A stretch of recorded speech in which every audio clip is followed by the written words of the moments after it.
கையில் கிடைச்ச பொம்மைகளை அடுக்கி விஜயதசமி சமயத்தில் அந்த கடைசி 3 நாளும் கூட செய்து வணங்கலாம். இதனால் குழந்தைகளுக்கு உற்சாகம், க்ரியேட்டிவிட்டி, பக்தி எல்லாமே வளருது.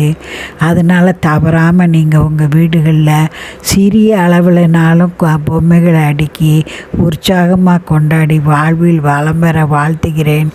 என்னுடைய சேனலில் எளிய பரிகாரங்கள் நிறைய சொல்லியிருக்கேன்.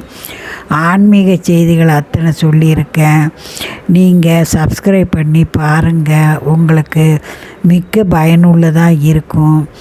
என் ப்ளேலிஸ்ட்டில் எளிய பரிகாரங்களை எடுத்து பாருங்கள். உங்களுக்கு வேண்டிய விஷயங்கள் கிடைக்கும். இதுபோல் விஷயங்களோட உங்களை நான் மீண்டும் சந்திக்கிறேன். பொறுமையோடு கேட்ட அருமைக்கு நன்றி. வணக்கம்.